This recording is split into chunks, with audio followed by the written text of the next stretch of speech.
বালা চাল আমার মা কিবা করে গেল রে। আমার মা কত বালা চাল রে, আজকে যদি নাই ওর গেত আমার মা দুনিয়া চাইরা গেত না রে মা রে মা। সখীপুরে উপজেলার ১ নং কাকরাজান ইউনিয়নের ৬ নং ওয়ার্ড ছোটচৌনা কানা মার্কেট এলাকায় নিজ গড় থেকে সুমাইয়া আক্তার নামে এক গৃহবধূর মরদেহ উদ্ধার। বুধবার ১২ নভেম্বর গভীর রাতে নিজ গড়ে ফাঁসি দিয়ে আত্মহত্যা করেছে বলে জানা যায়। ফাঁসিতে মারা গেছে। পরে আমি প্রশাসকের কাছে ফোন দিছি, থানায় ফোন দিছি। থানায় থেকে বললো যে আমরা এই কিছুক্ষণ পরে আসতেছি, ৮টার পরে বেরিয়ে আসতেছি।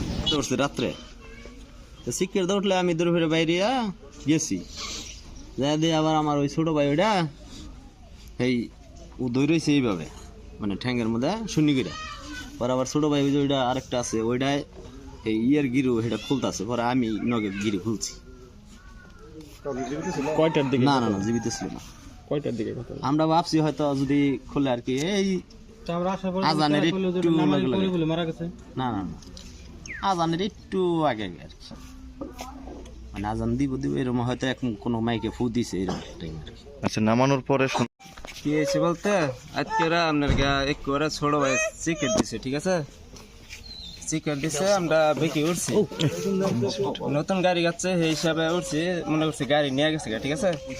তারপরে যাইয়া বর্দা গুছাই দিছে ছোট ভাই, যাই ধরে উঁচা করে ধরেছে, ঠিক আছে। আমরা তো ভাবছি দেখি তো একটা ইয়ে হয়ে গেছি গা।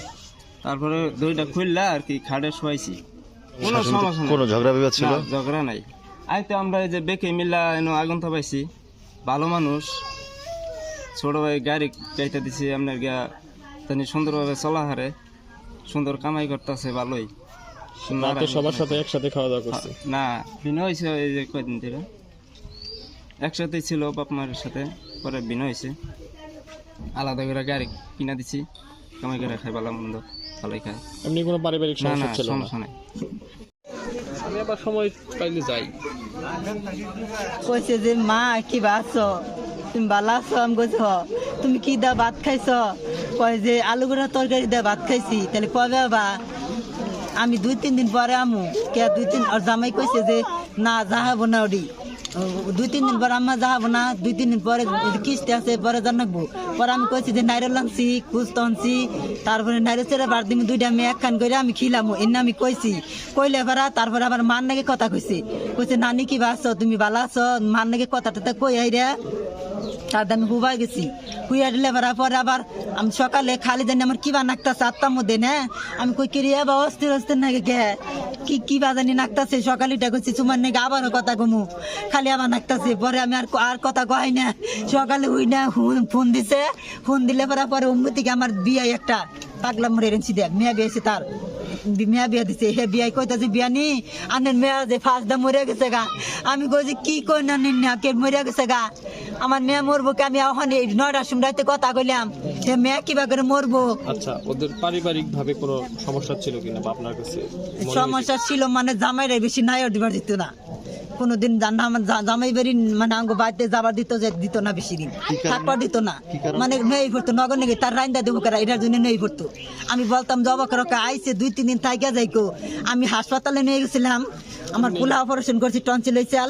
তারপরে মনে করুন যে টনসিলের চাল হে সময় মনে করুন যে আমার মেয়ে থাকবার নিয়ে চাইলো, উড়ি হেদিনই নই ফুলো কত করলো যে মা। আর কোনো সমস্যা ছিল কি? না, আর কোনো সমস্যা ছিল না।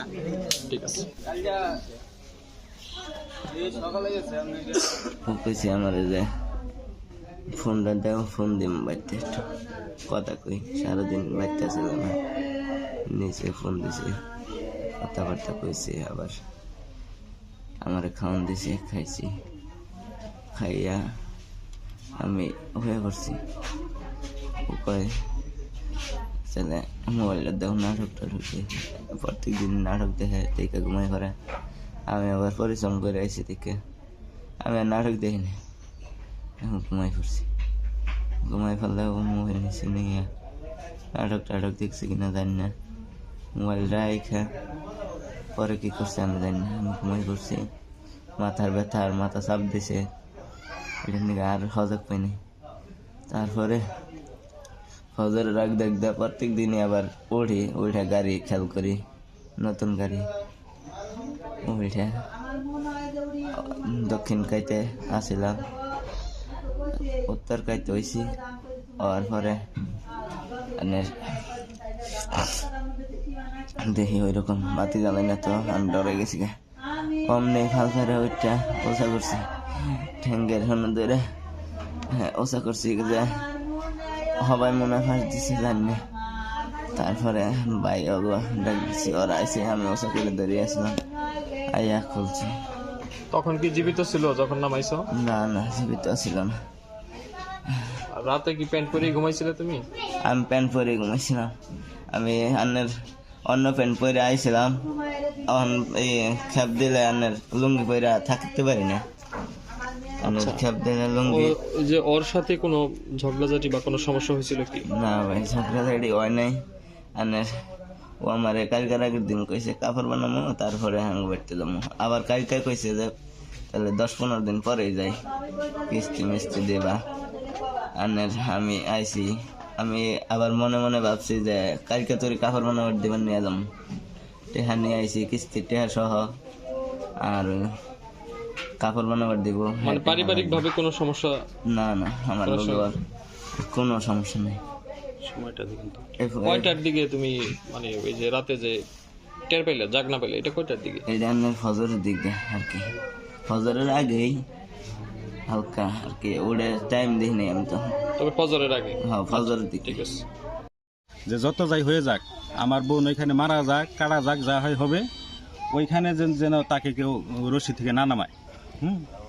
রশি থেকে না নামায়, আমরা আইসে ওটা নামান নাগে, পুলিশ ফোন নাগে, যা করে নাগে আমরা করবো। আপনাদের এখানে কোনো হস্তক্ষেপ জানি না থাকি। আপনারাও দেখছেন, ঠিক আছে, সবাই দেখছে ক্রাইম সিনের মধ্যে মেয়ের যে উচ্চতা, ঠিক আছে, মোটামুটি অনেক লম্বা, 5 ফিট প্লাস মেয়ের উচ্চতা, 5 ফিট প্লাস। এইখানে যে মেয়ের যে দড়িটা প্রায় 1.5 হাত লম্বা, যে জায়গায় মানে গিরুটা দিচ্ছে, এটার উপরে কাটা হয়েছে। তাতে মেয়ের মানে মাপ যে আছে, এটাতে কোনোভাবেই টিকে না, ঠিক আছে। যেখানে সে ফাঁস দিতে পারে, ফাঁস দিলে সে এরকম হয়ে থাকবে, ঠিক আছে।